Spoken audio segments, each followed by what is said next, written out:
সংসারকে আপনি কেমন করে জানবেন, কেমন করে বুঝবেন? এবার আপনার উত্তর বড়ই সহজ হবে, সংসারকে নিজে চোখে দেখে। এটা অবশ্যই উচিত। এবারে দেখুন না, আমরা নিজে চোখে এই সংসারকে দেখি, একে চিনি, তারপরে আমরা বুঝতে পারি।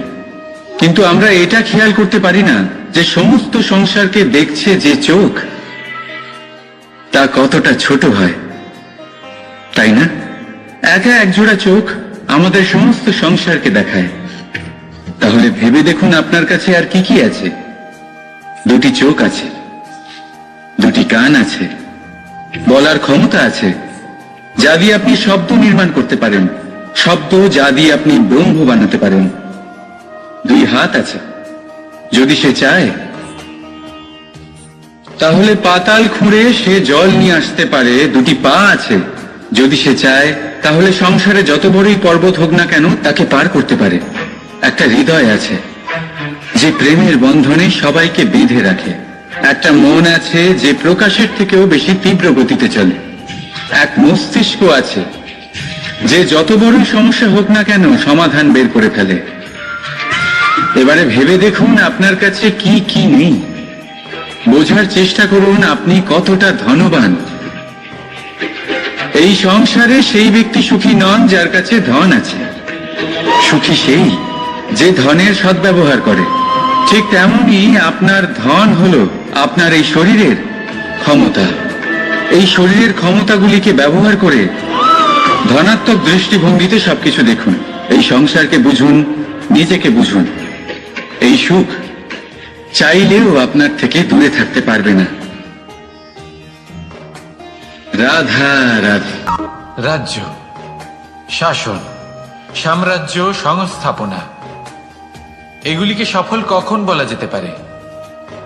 কোন কোন বুদ্ধিজীবী বলেন তখন যখন চারিদিকে শান্তি থাকে, কারোর মনে কোনো প্রশ্ন থাকবে না, শঙ্কা থাকবে না। কিন্তু আমার মনে হয় এটা অনুচিত। কোন রাজ্যের পক্ষে বা কোন শাসনকালে সব থেকে বড় সংকট তখন আসে যখন সব থেকে বেশি যোগ্য ব্যক্তি বা সব থেকে বেশি বিদ্বান ব্যক্তিও শুধু মুখদর্শক হয়ে বসে থাকেন। মনে প্রশ্ন আসতে থাকে কিন্তু জিজ্ঞেস করেন না, শঙ্কা উৎপন্ন হয় কিন্তু ব্যক্ত করতে পারেন না। এটা খুবই অনুচিত। এই যে প্রশ্ন, তা আসা খুব ভালো। এই প্রশ্ন অকারণে আসে না, কোনো সমস্যার কারণেই আসে। এই প্রশ্নের দ্বারা আপনি সেই সমস্যাগুলি দেখতে পাবেন যাতে আপনি এতদিন অনভিজ্ঞ ছিলেন। আর যত প্রশ্নের নিবারণ আপনি করবেন ততই আপনার রাজ্য, আপনার শাসন আরো শ্রেষ্ঠ হয়ে উঠবে। এই প্রশ্ন, এই শঙ্কা, এগুলো আপনাকে সমাধানের চূড়াতে অবশ্যই নিয়ে যাবে। সেই জন্য না প্রশ্ন করা অনুচিত, আর না শঙ্কা ব্যক্ত করা অনুচিত। আর না তিনি মূর্খ যিনি প্রশ্ন করেন, শঙ্কা ব্যক্ত করেন। তাই এনাদের কখনো দূরে করে দেবেন না। এনাদের নিজস্ব মতামত রাখতে দিন। যখন সবাই মিলে একমত হবেন তখন নিশ্চিত রূপে বলা যায় যে এই রাজ্য, এই শাসন, এই সংস্থাপনা সাফল্যের শিখরে রয়েছে। তাহলে আসুন আর আমার সাথে ভালোবেসে বলুন, রাধা রাধা। মানুষ নিজের জীবনে সুখ পাওয়ার জন্য অনেকবার চেষ্টা করে, কিন্তু সহস্র প্রয়াসের পরেও ব্যক্তি মনের মতো সুখ পায় না। সুখকে পাওয়ার এই যাত্রা অনেক সময় দুঃখের মোড়েতে এসে সমাপ্ত হয়ে যায়। আর মানুষ বুঝে উঠতে পারে না যে কেন এমন হলো। তার প্রয়াস শুদ্ধ ছিল, তার মন পবিত্র ছিল, তার মনোবাঞ্ছনা সঠিক ছিল, কিন্তু তাও কেন সে সুখ পেল না? এর কারণ হলো আপনার আশেপাশের লোকজন আপনার সাথী। আপনি সুখ অথবা দুঃখের লক্ষ্য এনাদের থেকেই পান। তাই মনে রাখবেন, অনেক সময় আমরা দুঃখ এই কারণে পাই কারণ আমরা দুজনের ওপরে ভরসা করি। আর অনেক সময় দুঃখী আমরা এই কারণে হই কারণ আমরা সজ্জনের ওপরে সন্দেহ করি। যেদিন আপনারা এটা বুঝতে পারবেন যে কাদের ওপরে সন্দেহ করবেন আর কার থেকে আশা রাখবেন, সেই দিন আপনার জীবন থেকে দুঃখ চিরকালের জন্য চলে যাবে। তাহলে আসুন আর আমার সাথে ভালোবেসে বলুন, রাধা রাধা। যখনই আমরা কথা বলি জলরাশির বিষয়ে, যখন আমরা তুলনা করি, তখন আমাদের খুব ভালো লাগে মিষ্টি সরোবর, পুকুর, নদী। আর আমরা অপেক্ষা করে থাকি সাগরের জন্য, সমুদ্রের জন্য। কেন করি? কারণ এই সাগর, এই সমুদ্র, এ হলো অত্যন্ত বিশাল আর ভয়ানক। এর জলও কিন্তু নোনতা, যা আমরা পান করতে পারি না। কখনো ভেবে দেখেছেন এই সমুদ্রের অন্তরে এই নোনতা জল, এই নোনতা ভাব, এটা আসে কোত্থেকে? এই যে সমুদ্র, যে প্রবাহমান নদীর থেকে যে খনিজ নির্গত হয়, তার ভান্ডার হলো এটা। সেই খনিজকে নিজের অন্তরে গ্রহণ করে, সেই নোনতা ভাব নিজের মধ্যে সমাহিত করে, আর তারপর সেই নোনতা জল বাষ্পে পরিণত হয়ে ওপরে উঠে যায়, যা মেঘ হয়ে আপনার ওপর মিষ্টি বৃষ্টি হয়ে ঝরে পড়ে। এ হলো সমুদ্রের ত্যাগ, যার জন্য আপনি মিষ্টি জল পান করতে পারছেন, সে নদী থেকেই হোক বা সরোবর থেকে। সেই জন্যই হয়তো সাগর হলো এত মহান, হয়তো সেই জন্যই রত্ন সাগরে পাওয়া যায়। তাই মনে রাখবেন, ক্ষমতা তারই হয় যে ত্যাগ করতে জানে, কোনো বিষকে নিজের মধ্যে ধারণ করে নিতে জানে। তাহলে আপনিও এটাই করুন, এতটাই শক্তিশালী হয়ে উঠুন, আর আমার সাথে ভালোবেসে বলুন রাধা রাধা। কেউ আমাকে মাখন চোর বলেন, কেউ বা আমাকে মুরলী মনোহর বলেন, কেউ আমাকে যুদ্ধ বিমুখ বলেন, কেউ বা আমাকে সুদর্শনধারী বলেন, কিন্তু আমি আসলে কে? আসুন, আজ আমি আপনাকে আমার আসল পরিচয় জানাবো।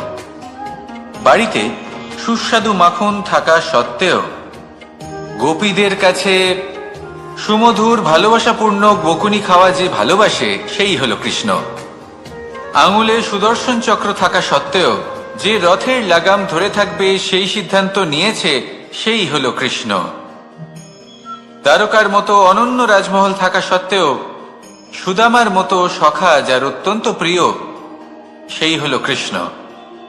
যদি আপনার মনে প্রেম থাকে, আপনি প্রেম বিতরণ করেন, সবাইকে ভালোবাসেন, এবং ভালোবাসা রক্ষার খাতিরে শস্ত্র হাতে নিতেও আপনি সক্ষম থাকেন, তাহলে আপনি হলেন কৃষ্ণ। আসুন আমার সাথে ভালোবেসে বলুন রাধা রাধা। প্রকৃতি, নিয়তি কখনোই কারোর সাথে পক্ষপাত করে না, প্রত্যেককে জীবন দান দেয়, সমান সুযোগ প্রদান করে। এটা সেই ব্যক্তির উপরে নির্ভর করে যে সে কিভাবে তার থেকে লাভবান হয়ে উঠবে, তার নির্বাচনের উপর নির্ভর করে, তার দৃষ্টিভঙ্গির উপর নির্ভর করে, নির্ভর করে যে সে কতটা ধনাত্মক বা কতটা নেতিবাচক। দুই ধরনের মানুষ হন। এমন কিছু মানুষ হন যারা প্রত্যেক পরিস্থিতি, প্রত্যেক সমস্যা এবং বিপদে সুযোগ খুঁজে বের করেন, আর কিছু এমন মানুষ রয়েছেন যারা যে কোনো সুযোগে কোথাও না কোথাও থেকে একটা সমস্যা খুঁজে বের করেন। এবার আপনি কি চান? আপনি সুযোগ চান, তাহলে সুযোগ পাবেন। আপনি সমস্যা পেতে চান, সমস্যা তো আপনি চাইলেই খুঁজে পাবেন। চয়ন আপনারই, যে আপনি কতটা ধনাত্মক থাকতে চান, কতটা নেতিবাচক থাকতে চান।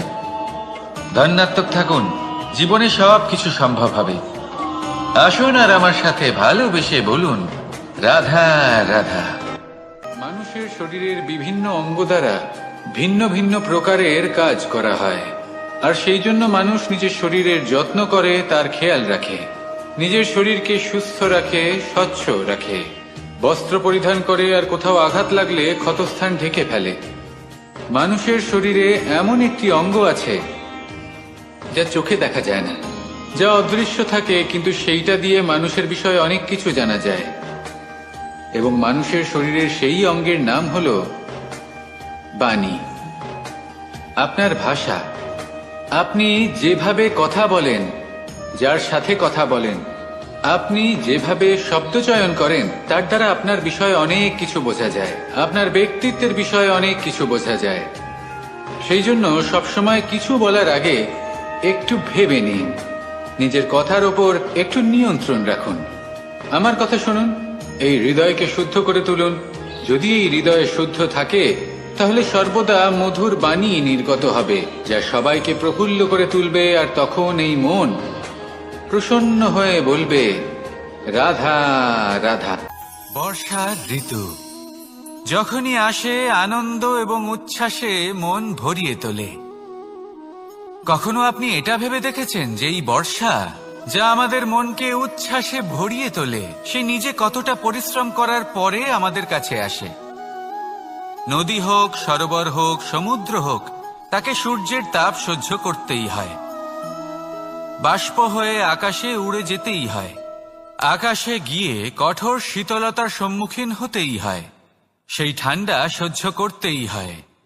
আর তারপর এই বর্ষা আমাদের গায়ে ঝরে পড়ে, কারোর তৃষ্ণা নিবারণ করে, আবার কাউকে আশ্বাস দিয়ে যায়।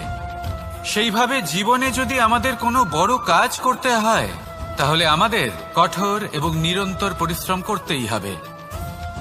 আর যে ব্যক্তি এই পরিশ্রম করার পরেও কোনো একটি নির্দিষ্ট স্থানে পৌঁছে যাবার পরেও বিনম্র থাকেন, সেই ব্যক্তি অমরত্ব লাভ করেন। তিনি হলেন সেই ব্যক্তি যাকে সমগ্র সংসার ভালোবাসেন। তাহলে সবসময় মনের মধ্যে বিনম্র ভাব বজায় রাখুন আর আমার সাথে ভালোবেসে বলুন, রাধা রাধা। কোনো এক বস্ত্রে যদি ছোট্ট একটা ছিদ্র উৎপন্ন হয় আর যদি আমরা তার দিকে নজর না দিই তাহলে সময়ের সাথে সমগ্র বস্ত্র ছিঁড়ে যায় আর কোনো কাজে আসে না। যদি কোনো একটা নৌকাতে ছোট্ট একটা ছিদ্র উৎপন্ন হয় তাহলে সময়ের সাথে পুরো নৌকাই জলে ডুবে যায়। লক্ষ্যের দিকে অগ্রসর হওয়ার সময় একটা ছোট্ট ভুল আপনি যদি করে ফেলেন তাহলে আপনাকে তা লক্ষ্যের থেকে দূরে করে দিতে পারে। এমনটা এই সম্পর্কের সাথেও হয়ে থাকে। কোনো একটা ছোট্ট কথা, একটা ছোট্ট মনোমালিন্য যদি সম্পর্কে আসে এবং সেটা না মেটানো হয় তাহলে সেই সমগ্র সম্পর্কটা অনেক বড় বড় সম্পর্ক ভেঙে যেতে পারে। যদি আপনার সম্পর্কে ছোট্ট একটা ছিদ্র উৎপন্ন হয় তাহলে প্রেমের সূচ আর স্নেহের সুতো দ্বারা সেলাই করে ফেলুন, যাতে আপনার এই সম্পর্ক অটুট থাকে এবং প্রেম দ্বারা পরিপূর্ণ থাকে। আসুন আমার সাথে ভালোবেসে বলুন, রাধা রাধা। জীবনে সাফল্য এবং অসফলতা আপনার বল, আপনার শক্তির উপরে নির্ভরশীল নয়, আপনার মানসিকতার উপর নির্ভরশীল। যদি কোনো ব্যক্তি দৃঢ় নিশ্চয় করে নেয় তাহলে সে কখনো হারে না। যদি কেউ হার মেনে নেয় তাহলে সে কখনোই জিততে পারে না। শেষ পর্যন্ত কি হয়? এই ভাবনাই সত্য হয়ে সামনে চলে আসে আর এই ভাবনাই পরবর্তীকালে ইতিহাস রচনা করে। সেই জন্য আপনি যদি চান আপনার নাম ইতিহাসে থাকুক তাহলে দৃঢ় হতে শিখুন। ইতিবাচক ভাবনার সাথে পরিশ্রমের সাথে এগিয়ে চলতে থাকুন। প্রতিস্পর্ধা গ্রহণ করুন আর শুধুই এগিয়ে যেতে থাকুন। সংসারে আপনি যে কোনো উচ্চতাতেই পৌঁছতে পারবেন, কারণ ইচ্ছে শক্তি আর ভালোবাসার চেয়ে বেশি শক্তিশালী আর কিছুই নেই। তাহলে আসুন আর আমার সাথে ভালোবেসে বলুন, রাধা রাধা। আজ আমি আপনাকে একটা ছোট্ট কাহিনী শোনাবো। একবার আমি, রাধা আর দাদা আমরা তিনজনে মিলে লুকিয়ে একটা উপবনে গেলাম আম পেড়ে খেতে। অনেক পরিশ্রম করে আমরা ওখানে পৌঁছলাম আর আমরা আশ্চর্যচকিত হয়ে গেলাম এটা দেখে যে এবার তো আম পাকেইনি। এবার দাদা কি করলেন, একটা আম পাড়লেন আর সেটা চাখলেন আর উনি নিরাশ হয়ে পড়লেন। উনি বললেন যে এটা তো খুবই টক। তারপর রাধা একটা আম পাড়লো আর সেটা চেখে দেখলো আর রাধা উৎসাহিত হয়ে পড়ল। আমি রাধাকে জিজ্ঞেস করলাম, কি হয়েছে, তুমি এত উৎসাহিত কেন? তখন রাধা বলল যে এবার এত বেশি টক আম হয়েছে যে এগুলো দিয়ে আমরা আচার বানাবো। তাহলে দাদা ওখান থেকে বেরিয়ে গেলেন নিরাশ হয়ে এবং খালি হাতে। রাধাও ওখান থেকে বেরিয়ে গেল কিন্তু উৎসাহিত হয়ে আর অনেকগুলো কাঁচা আম সাথে নিয়ে। এর থেকে আমরা কি শিক্ষা পেতে পারি? যে প্রত্যেকটা স্থানে এমন কিছু রয়েছে যেখান থেকে আমরা কিছু একটা শিক্ষা লাভ করতে পারি, যা আমাদেরকে বিকাশের পথে নিয়ে যেতে পারে। এই শিক্ষা প্রত্যেক স্থানে আছে। সবকিছু আমাদের দৃষ্টিভঙ্গির উপর নির্ভর করছে। যখনই আমাদের জীবনে, আমাদের সম্পর্কে কোনো সমস্যা, কোনো বিপদ আসে, তখন বেশিরভাগ মানুষ সেই বিষয় নিয়ে দুঃখী হয়ে পড়েন। আর কিছু মানুষ এমনও থাকেন যারা শেষ পর্যন্ত তার সমাধান করেন, বিপদকে পরাজিত করেন, সম্পর্কগুলিকে আবার জুড়ে দেন। যদি আপনি সুখের খোঁজ করেন তাহলে আপনি সুখ অবশ্যই পাবেন, প্রসন্নতা অবশ্যই পাবেন। যদি আপনি দুঃখ খোঁজেন তাহলে দুঃখ অবশ্যই পাবেন। এবার আপনি কি খুঁজতে চান সেই চয়ন আপনারই। আসুন আর আমার সাথে ভালোবেসে বলুন, রাধা রাধা। যখন সূর্যের অত্যাধিক তাপের কারণে এই ধরিত্রী শুষ্ক হয়ে যায়, তখন প্রতিবিম্ব আমরা এইভাবে দেখতে পাই। আমরা কোথাও দূরে তাকালে আমাদের মনে হয় সেখানে জল রয়েছে। আমরা যখনই কাছে গিয়ে দেখি তখন দেখি যে সেখানে জলই নেই। তারপর যেই আমরা পেছনে ফিরে তাকাই আমরা দেখি যেখান থেকে আমরা এসেছি সেখানে জল পড়ে রয়েছে। এবার এই যে মরুতৃষ্ণা, তা কিন্তু শুধুই ভূমিতে নয়, আমাদের ভাবনা চিন্তার সাথেও এটাই হয়ে থাকে, অনেক সময় হয়ে থাকে।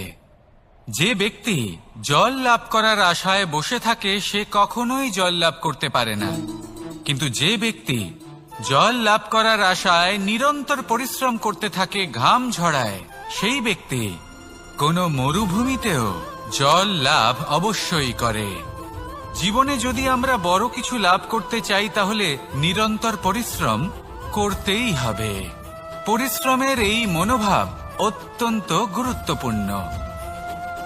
এই মনোভাব আর দৃষ্টিভঙ্গি এ হলো অন্তরের গুণ। রূপ এবং প্রসাধন এগুলি হলো বাহ্যিক আবরণ। যে ব্যক্তি রূপের কারণে আপনাকে ভালোবাসে তা প্রকৃত ভালোবাসা নয়, কিন্তু যে ব্যক্তি আপনার আবেগ এবং মানসিকতার জন্য আপনাকে ভালোবাসে তাই হলো প্রকৃত ভালোবাসা। তাহলে এই কথাটা মনে রাখুন আর আমার সাথে ভালোবেসে বলুন, রাধা রাধা। সিংহকে বনের রাজা বলা হয়। অত্যন্ত শক্তিশালী হয় সে, তার পরিবারও খুব বড় হয়। কিন্তু যদি এমন হয় যে সিংহের পরিবারে নিজেদের মধ্যেই কলহ সৃষ্টি হয়, যদি তারা নিজেরাই লড়তে থাকে তাহলে কি হবে? সিংহকে মেরে তার পরিবারকে মেরে ফেলে শেয়াল বনের রাজা হয়ে উঠবে। এবার এই কথা শুধুই সিংহের উপর প্রযোজ্য নয়, বরং প্রত্যেকটি ব্যক্তি, প্রত্যেক পরিবার, প্রত্যেক সম্প্রদায়, প্রত্যেক রাজ্যের উপর প্রযোজ্য হতে পারে। পরিবারে যদি মতভেদ বেড়ে যায় তাহলে সেই পরিবার ভেঙে যেতে পারে। ইতিহাস এই বিষয়ের সাক্ষী। যদি সমাজের মানুষ নিজেদের মধ্যেই লড়তে থাকেন তাহলে কেউ রাজা হতে পারেন না, বরং অন্য কেউ সেই কলহের সুযোগ নিয়ে নিজে রাজা হয়ে বসেন। একতার গুরুত্ব বুঝতে শিখুন। ঘুরে ফিরে বিষয়টা এসে দাঁড়াচ্ছে সেই ভালোবাসায়, কারণ ভালোবাসাই হলো সেই যা সকলকে একসাথে বেঁধে তাদের আনন্দে রাখতে পারে। প্রেমের থেকে বেশি শক্তিশালী আর কিছুই নেই। তাই এই প্রেমকে নিজের মনে জাগ্রত করুন, নিজের পরিবারে বর্ষণ করুন, সমাজে বর্ষণ করুন, রাজ্যে বর্ষণ করুন, আর এই ভালোবাসার সাথেই বলুন, রাধা রাধা। বর্ষা কখনো অনুভব করে দেখেছেন এই বর্ষা? আকাশ থেকে বর্ষার ফোঁটা ঝরে পড়ে, মিষ্টি ফোঁটা, শীতল ফোঁটা, মনকে পবিত্র করে তোলে, ধরিত্রীর তৃষ্ণা নিবারণ করে, আশপাশটা সবুজে ভরিয়ে তোলে। এবার এইরকম জল আমরা কুয়ো থেকেও পেতে পারি। যদি আমরা ভেবে দেখি যে বর্ষা এবং কুয়োর জলের মধ্যে পার্থক্য কি, তবে পার্থক্য আছে। পার্থক্য হলো ভাগ্য এবং কর্মের। বর্ষা হলো ভাগ্য। প্রকৃতির যখন ইচ্ছে হবে তখন বর্ষা হবে, কিন্তু কুয়ো আমরা এমনি এমনি পাই না। কর্ম এবং পরিশ্রমের দ্বারা একে প্রাপ্ত করতে হয়। এই ধরিত্রীকে খুঁড়তে হয়, অনেক ঘাম ঝরাতে হয়, তবেই আমরা একটা কুয়ো প্রাপ্ত করতে পারি। এবার এই বর্ষা, এটা সারা বছর হয় না, কিন্তু কুয়ো এটা বছরের পর বছর আমাদের তৃষ্ণা নিবারণ করে। এবার এর থেকে আমরা কি শিক্ষা লাভ করি? এটাই যে আপনি ভাগ্যের উপর বিশ্বাস রাখুন, কিন্তু নিজের কর্মের উপর আস্থা রাখুন, কারণ কর্ম এবং পরিশ্রম আপনাকে এই সংসারের যে কোনো শিখরে পৌঁছে দিতে পারে। তাহলে নিরন্তর প্রয়াস করুন, কর্ম করুন, আর আমার সাথে ভালোবেসে বলুন, রাধা রাধা। ইচ্ছে বড়ই বিচিত্র জিনিস এই ইচ্ছে। যদি তা পূর্ণ না হয় তাহলে তা ক্রোধকে জন্ম দেয়, যদি তা পূর্ণ হয় তাহলে লোভকে জন্ম দেয়, যদি সময়ের মধ্যে পূর্ণ না হয় তাহলে শোককে জন্ম দেয়, আর যদি সময়ের পূর্বেই পূর্ণ হয়ে যায় তাহলে অহংকারকে জন্ম দেয়। সকলের ইচ্ছে থাকে, আপনারও অবশ্যই থাকবে, তা অবশ্যই পূরণ করবেন। কিন্তু একটা কথা মনে রাখবেন, আপনার এই জীবন এটা কোনোভাবেই আপনার ইচ্ছে পূরণ করার মাধ্যম নয়। এ হলো ধৈর্য সাধনের এক মাধ্যম, নিয়ন্ত্রণ করার এক মাধ্যম। নিয়ন্ত্রণ নিজের কামনার ওপর, নিজের ইচ্ছের ওপর, নিজের আবেগের ওপর। কারণ ইচ্ছে এটা হলো সেই অশ্বের মতো যা একবার লাগাম ছাড়া হয়ে গেলে আপনার হাত থেকে যদি এই লাগাম বেরিয়ে যায় তাহলে তা আপনাকে সোজা বিনাশের পথে নিয়ে যেতে পারে। কিন্তু যদি আপনি একে নিয়ন্ত্রণ করতে পারেন তাহলে এটা আপনাকে সাফল্যের শিখরে অবশ্যই পৌঁছে দিতে পারে। তাহলে ইচ্ছেগুলিকে নিয়ন্ত্রণ করুন আর আমার সাথে ভালোবেসে বলুন, রাধা রাধা।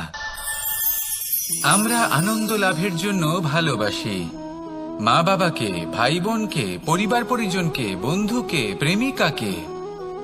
আমরা চাই যে সকলে যেন আপন হয়ে থাকেন, আমাদের কাছে থাকেন। কিন্তু মানুষের একটা প্রবৃত্তি আছে যে তিনি যা লাভ করে ফেলেন তার মূল্য তিনি বুঝতেই পারেন না। যদি আপনার বাড়ির কাছে একটা মিষ্টি জলের সরোবর থাকে বা সুন্দর নদী থাকে তাহলে জলের গুরুত্বটা কি আপনি তা বুঝতেই পারবেন না। সেইখানে আপনি যদি কোনো একটা মরুভূমিতে যান আপনি অনুভব করতে পারবেন যে এক একটা ফোঁটা জলের কি গুরুত্ব, তার মূল্য কি। সুখের মুহূর্তে যদি আপনজনদের মনে রাখেন তবে দুঃখের মুহূর্ত নিজে থেকেই দূরে সরে যাবে। ভালোবাসা এবং তার সাথে স্মরণ করা, এটাই তো হলো জীবনের এবং ভালোবাসার আসল মূল্য। আসুন আর আমার সাথে ভালোবেসে বলুন, রাধা রাধা। একটা জলের ফোঁটাকে ফোঁটা নামে সম্বোধন করা হয়। অনেক ফোঁটা একত্রিত হলে সাগরের রূপ ধারণ করে। শুধু একটা পাতাকে পাতা বলা হয়, অন্য অনেক পাতার সাথে একত্রিত হলে তা গ্রন্থের রূপ ধারণ করে। একটা মাত্র সুতো অন্য সুতোর সাথে মিলিত হলে বস্ত্রের রূপ ধারণ করে। অনেক সংখ্যক ইট একত্রিত হলে মহলের রূপ ধারণ করে। সৈন্যরা একত্রিত হলে সৈন্যদল তৈরি হতে পারে। এটা হলো শক্তি সংগঠনের, এটাই হলো শক্তি একতার। তা সে বনস্পতি হোক বা কোনো ব্যক্তিই হোক, কোনো মনোভাবই হোক, যদি একা থাকে তাহলে দুর্বল হয়ে পড়বে। যদি সংগঠিত থাকে তাহলে শক্তিও বাড়বে আর আপনাকে সামনে এগিয়েও নিয়ে যাবে। তাই এই একতায় বিশ্বাস রাখুন আর আমার সাথে ভালোবেসে বলুন, রাধা রাধা। জীবন কিসের উপর নির্ভরশীল? ধনের ওপর, বৈভবের ওপর, নিঃশ্বাসের ওপর? না, এই জীবন নির্ভরশীল বিশ্বাসের ওপর। বিশ্বাস নিজের ওপর, বিশ্বাস আমাদের আপনজনের ওপর। কিন্তু যখন এই বিশ্বাস ভেঙে যায় তখন মানুষের মনও ভেঙে যায় আর তারপর সে অন্য কিছু করতেই পারে না। তখন কি করা যেতে পারে? 3টে কাজ আছে যা আপনি করতে পারেন। প্রথম, ভালোবাসা। যাকে আপনি ভালোবাসেন, যারা আপনাকে ভালোবাসে, ভুল যারই হোক না কেন, তার কাছে ক্ষমা চাইতে কখনোই সংকোচ বোধ করবেন না। দ্বিতীয় হলো বিশ্বাস। যারা আপনাকে ভালোবাসেন, আপনাকে বিশ্বাস করেন, তাদের বিশ্বাস কখনো ভাঙবেন না। তৃতীয় হলো আশা। যারা আপনাকে ভালোবাসেন, আপনাকে বিশ্বাস করেন, তাদের আশা আপনার সাথে জড়িত। তাদের থেকে কখনো কিচ্ছু লুকোবেন না। এই 3টে কাজ করুন আর এই জীবন সুপ্রসন্ন হয়ে বলবে, রাধা রাধা। আমি মনুষ্যরূপে জন্ম নিয়েছি এবং সমস্ত কর্ম এই রূপেই করেছি। কিন্তু আশ্চর্যের বিষয় হলো যে আজও মানুষ আসেন এবং হাত জোড় করে প্রার্থনা করেন যেন আমি ওনাদের সহায়তা করি। আপনাদের একটা কথা বলতে চাই, আমি সকলকে সাহায্য করতে পারবো না, কিন্তু আমি শিক্ষা অবশ্যই দিতে পারবো, জ্ঞান প্রদান করতে পারবো। এমন কিছু জ্ঞান যার ভিত্তিতে মানুষ যা চাইবেন তাই লাভ করতে পারবেন যদি সঠিক কর্ম করতে থাকেন। যখন কংসের অসুররা গোকুলে ধ্বংসলীলা চালাচ্ছিলেন তখন আমি কারোর থেকে সাহায্য চাইনি। আমি দাঁড়িয়েছিলাম এবং আমি তার বিরোধিতা করেছিলাম। সবাই বলেন যে আমি ছোট্ট একটা আঙুলে গোবর্ধন পর্বত তুলেছিলাম, কিন্তু আমি কি ওখানে একা ছিলাম? কখনোই নয়। আমার সাথে অসংখ্য গোকুলবাসী, অসংখ্য বর্ষণাবাসী ছিলেন, নিজের হাতে একটা লাঠি নিয়ে।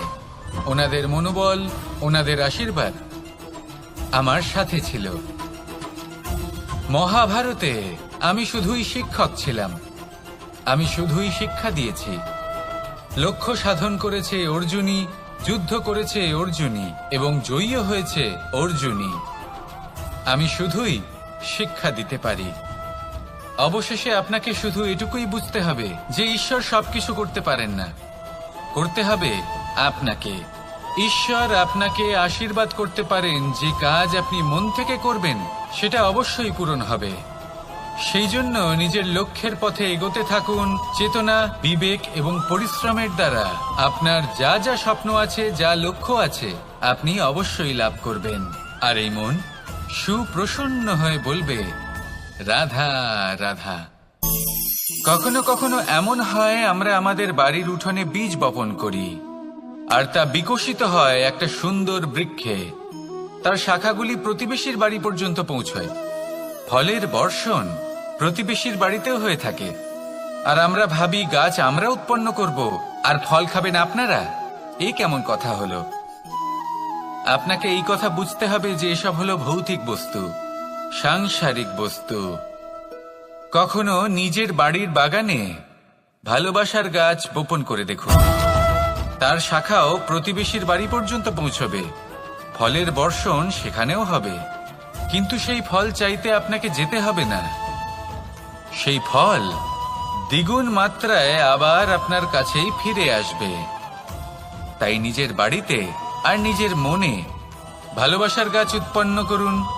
এই জীবন প্রসন্ন হয়ে বলবে, রাধা রাধা। আমাদের জীবন হলো একটা উপবনের মতো, যেখানে কাঁটাও আছে আবার ফুলও আছে।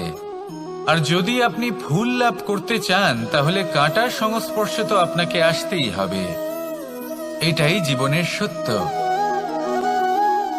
আমাদের জীবনে, আমাদের পরিবারে, আমাদের সমাজে দেখবেন ভিন্ন ভিন্ন ধরনের মানুষ আছে। কেউ আছেন দুর্জন, কেউ সজ্জন, কেউ শত্রু হন তো কেউ মিত্র। যদি আপনি দুর্জনদের কাছে যান তাহলে শুধুই কষ্ট পাবেন, যদি আপনি শত্রুর কাছে যান তাহলে ঝামেলায় জড়িয়ে পড়বেন।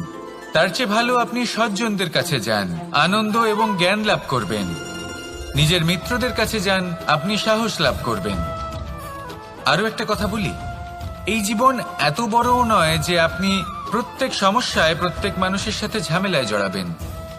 শুধু যার সাথে আপনার মনের মিল হবে তাকে প্রণাম করুন, আর যার সাথে মনের মিল হবে না তাকে দূর থেকে প্রণাম করুন। কিন্তু মনের মধ্যে থেকে প্রেমের বোধ কোথাও যেতে দেবেন না, কারণ এই ভালোবাসাই শেষ মুহূর্তে আপনার উচিত পথ প্রদর্শন করবে। তাই এই ভালোবাসাকে মনে জাগ্রত রাখুন, আর এই ভালোবাসার সাথেই বলুন, রাধা রাধা। কখনো আপনি কোনো গোয়াল দেখেছেন? অধিক মাত্রায় গোবর পড়ে থাকে আর ওখানে এক ধরনের পোকা দেখতে পাওয়া যায়, যাকে গুবরে পোকা বলা হয়। এরা কি করে? সারাদিন সেই গোবরেই বাস করে। সেই গোবরকে গোল আকৃতি প্রদান করে নিজের বাসার দিকে নিয়ে যাওয়ার চেষ্টা করে। অনেক পরিশ্রম করার পরে সেই গোবরের টুকরোগুলো নিজের বাসার দিকে নিয়ে যায় আর বুঝতে পারে ওর বাসা তো খুবই ছোট, আর এই গোবরের টুকরো তো অত্যন্ত বড়। এ তো বাসাতে প্রবেশ করতেই পারবে না। তাও চেষ্টা করতে থাকে, শেষ পর্যন্ত অসফল হয় আর সেই পোকা একাই বাসাতে ঢুকে যায়। এরকম মানুষের সাথেও হয়ে থাকে। সমস্ত জীবন মানুষ ধন, স্বর্ণ, সুখ স্বাচ্ছন্দ্য এই সব কিছু অর্জন করতে ব্যস্ত থাকে। আর যখন সময় আসে এই সংসারকে ত্যাগ করে চলে যাওয়ার, তখন সে বুঝতে পারে যে এই সবকিছু তো আমি নিজের সাথে নিয়ে যেতেই পারবো না। মনে দুঃখ নিয়ে সংসার থেকে বিদায় নেয় সে। তার বদলে যদি মানুষ কোনো নির্ধন ব্যক্তিকে সাহায্য করে দেয়, কোনো দুঃখী ব্যক্তিকে হাসাতে চেষ্টা করে, তাহলে মনে সন্তোষ নিয়ে সংসার ত্যাগ করতে পারে। এই জীবনে ধন, স্বর্ণ, সুখ স্বাচ্ছন্দ্য অতি আবশ্যক, কিন্তু এগুলোই বাস্তব সম্পত্তি নয়। তাহলে কি এই বাস্তব সম্পত্তি সেটা বুঝতে শিখুন, আর আমার সাথে ভালোবেসে বলুন, রাধা রাধা। আপনার থেকে বড়, আপনার থেকে মহান হলেন সেই গুরু। এটা কি আবশ্যক যে সেই গুরু কোনো ব্যক্তিই হবেন? কখনোই নয়। গুরু হলেন একটা তত্ত্ব, গুরু হলেন একটা শক্তি। গুরু একজন ব্যক্তি হলে শুধুই একজনই হতেন, কিন্তু তা নয়। গুরু হলেন একটা অনুভূতি, গুরু হলেন শ্রদ্ধা। গুরু তিনি যিনি আপনার ব্যক্তিত্বের পরিচালক হন। গুরু তিনি যিনি আপনার ব্যক্তিত্বের নির্মাতা হন। আপনি কখন, কোথায়, কোন স্থানে, কি রূপে গুরু লাভ করবেন আর কি শিক্ষা লাভ করবেন তা নির্ভর করছে আপনার মানসিকতার উপর, যে আপনি সকলকে কিভাবে আপন করে নিতে পারেন। যদি আপনি গুরুকে আপন করতে চান, জ্ঞানকে আপন করতে চান, তাহলে আপনার মধ্যে শ্রদ্ধা জাগ্রত করতে হবে, সামর্থ্য জাগ্রত করতে হবে। আপনি গুরু এবং জ্ঞানকে আপন করে নিতে পারলে তা এমনিই আপনাকে মহান করে তুলবে। তাহলে আসুন আর আমার সাথে ভালোবেসে বলুন, রাধা রাধা। সময় এবং ধন, একটা যা প্রকৃতি আমাদের দান করেন আর একটা যা আমরা নিজেরা অর্জন করি। কিন্তু যখন হারিয়ে ফেলার প্রসঙ্গ আসে তখন আমরা এই দুই একসাথে হারিয়ে ফেলি। এই সময় যদি আপনি গুনতে থাকেন তাহলে তা এমনিও নষ্ট হয়ে যাবে, কারণ সময় গণনা করতে আপনি যে সময় ব্যতীত করেন তা তো এমনিই নষ্ট হয়ে যায়। এই সময়কে যদি আপনি একত্রিত করার চেষ্টা করেন তাহলে তা সম্ভব হবে না। সময়ের বিষয়ে শুধু একটাই কথা বলবো, আপনি যদি একে ব্যবহার করেন তাহলেই জীবনে বৃদ্ধি হবে। ধনের সাথেও এটাই হয়। কথায় আছে যে এই ধনের দ্বারাই ধন অর্জন করা সম্ভব। যদি আপনি এই ধনের যত্ন নেন এবং একে সামলে রাখেন তাহলে ধন আপনাকে সামলে রাখবে। এবার সময় আমরা প্রচুর পরিমাণে পাই, কিন্তু তার অর্থ এটা নয় যে আমরা তা নষ্ট করি। বাস্তব অর্থে সময় তা অত্যন্ত মূল্যবান। এর সদ্ব্যবহার করা যদি আপনি শিখে যান তবে এই সময়ও আপনাকে অবশ্যই অতি মূল্যবান করে তুলবে। আসুন আর আমার সাথে ভালোবেসে বলুন, রাধা রাধা। কথায় আছে যে এমন কোনো অক্ষর নেই যার দ্বারা কোনো মন্ত্র হয় না। এমন কোনো বনস্পতি নেই যা নিজেই একটা ঔষধি নয়। পৃথিবীর এমন কোনো ব্যক্তি নেই যার মধ্যে কোনো যোগ্যতা থাকে না। শুধু প্রয়োজন হলো যে ব্যক্তিকে আমরা খুঁজে চলেছি তাকে সঠিকভাবে চিনে নেওয়া। যদি তার যোগ্যতা, তার বিশেষত্ব আমরা বুঝতেই না পারি তাহলে আর লাভ কি রইল? এই সংসারে এমন অনেক ব্যক্তি রয়েছেন যারা ছোট ছোট অসফলতার কারণে আপনাকে এটা বলে দেবে যে আপনি কোনো কাজের নন, আপনি হলেন মূর্খ, আপনি কিছুই করতে পারবেন না। এইসব কথায় কখনোই বিশ্বাস করবেন না, কারণ আপনি এবং প্রত্যেকটি জীব এই পরমাত্মা এবং এই প্রকৃতির সৃষ্টি যা অত্যন্ত বিশেষ। যদি আপনাকে উদাহরণ দিই তাহলে একদিকে আছে তরোয়াল, একটা বড় লম্বা তরোয়াল যার দ্বারা যুদ্ধ করা যায়, জয়লাভ করা যায়। আর অন্যদিকে রয়েছে একটা ছোট্ট সূঁচ, কিন্তু যে কাজ একটা ছোট্ট সূঁচ করতে পারে তা একটা তরোয়াল দ্বারা সম্ভব নয়। এর অর্থ হলো এটাই যে প্রত্যেকটা রচনা অত্যন্ত অমূল্য এবং অত্যন্ত বিশেষ হয়। তাহলে বিশ্বাস রাখুন যে আপনি অত্যন্ত বিশেষ একজন, আর প্রেমের সাথে বলুন, রাধা রাধা। বাল্যকালে যখন আমি মাখন খেতাম তখন যশোদা মায়ের আমার মাখন খাওয়া নিয়ে কোনো সমস্যা ছিল না, কিন্তু যখন আমি মাখন খেতাম, মাখন চুরি করতাম, তখন যেই প্রকারে বাড়ির পরিচ্ছন্নতা আমি নষ্ট করতাম তা নিয়ে অবশ্যই যশোদা মায়ের আপত্তি ছিল। আর হবে নাই বা কেন? কথায় আছে যে যদি আমাদের ঘর পরিচ্ছন্ন থাকে সেখানে লক্ষ্মী বসবাস করে থাকেন, তবেই সেই বাড়িতে সন্তোষ ভাব থাকবে। সেই জন্যই আমাদের যশোদামা পরিশ্রম করে বাড়ির ভেতর এবং বাড়ির বাহির সবসময় পরিচ্ছন্ন করে রাখতেন। এবার যেইভাবে আমাদের বাড়ি, যেখানে আমাদের পরিবার বসবাস করতেন, সেইভাবেই আমাদের শরীর আর আমাদের আত্মা রয়েছে যাতে আমরা বসবাস করি। একেও স্বচ্ছ রাখা প্রয়োজনীয়। এবার স্বচ্ছ কিভাবে রাখা যায়? শুধু বাহ্যিক পরিচ্ছন্নতা আর প্রসাধন দ্বারা তা সম্ভব হবে না। জীবনে কিছু কটু অভিজ্ঞতা আমাদের সকলের থাকে। সেই কটু অভিজ্ঞতাগুলির কারণে আমাদের মন, আমাদের আত্মা মলিন হয়ে যায়। এই মালিন্য থেকে আমাদের আত্মাকে মুক্ত করা অত্যন্ত প্রয়োজনীয়। এই স্বচ্ছতা অত্যন্ত প্রয়োজনীয়।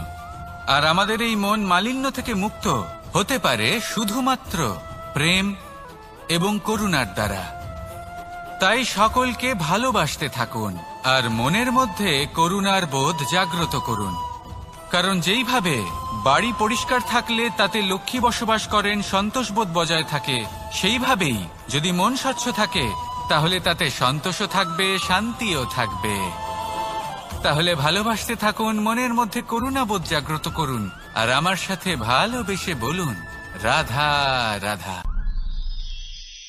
আপনি কখনো রেশমের কীট দেখেছেন? নিজের সুরক্ষার জন্য সে নিজের লালা থেকে একটি সুতো উৎপন্ন করে আর সেই সুতো দ্বারা নিজেকে পেঁচিয়ে নেয়, প্রকৃতি এবং অন্য জীবজন্তুর হাত থেকে সুরক্ষার জন্য। কিন্তু যখন সেই সুতো শুকিয়ে যায় তখন কি হয়? তা একটা খোলসে পরিণত হয়, এত সবল হয়ে যায় যে সেই রেশমের কীট তা ভেঙে বাইরে বেরিয়েই আসতে পারে না। শেষ পর্যন্ত এই কারণেই সে মৃত্যু লাভ করে। এবার যদি একটা প্রজাপতির কথা বলি, তাহলে প্রজাপতি কি করে? যখন সে উড়তে চায় সে নিজেই নিজের খোলস ভেঙে ফেলে, সে তার পাখনা মেলে আর তারপর সে আকাশে উড়ে বেড়ায়। এটাই হলো শিক্ষা আমাদের জন্য। যদি আমরা আকাশে উড়ে বেড়াতে চাই তাহলে আমাদেরকেও অন্তর থেকে সেই খোলস ভাঙতে হবে, অর্থাৎ নিজেদেরকে বন্ধন থেকে মুক্ত করে দিতে হবে। সুরক্ষার জন্য কোনো বাঁধনে জড়িয়ে পড়া এ হলো সবথেকে বেশি অসুরক্ষিত কার্য। জীবনে সুরক্ষার ভয় থাকাটা উচিত, কিন্তু তা যদি অত্যাধিক হয়ে যায় তাহলে তা আপনাকে এতটাই দুর্বল করে দেবে যে আপনি নিজেরই সুরক্ষার চক্র ভেঙে বেরোতেই পারবেন না। যদি আপনি নবনির্মাণ করতে চান তাহলে আপনাকে নিজের এই সুরক্ষা কবচ ভেঙে বেরোতেই হবে, সাহসের সাথে পরিশ্রম করতে হবে। আর যদি আপনি এটা করতে পারেন তাহলে আপনার উড়ান কেউ আটকাতে পারবে না। আসুন আমার সাথে ভালোবেসে বলুন, রাধা রাধা। মানুষ, কোন ব্যক্তির নির্মাণ হয় কিভাবে?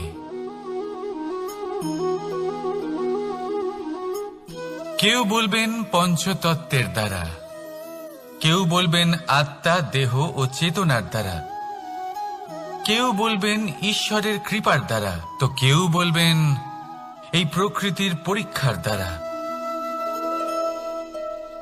না,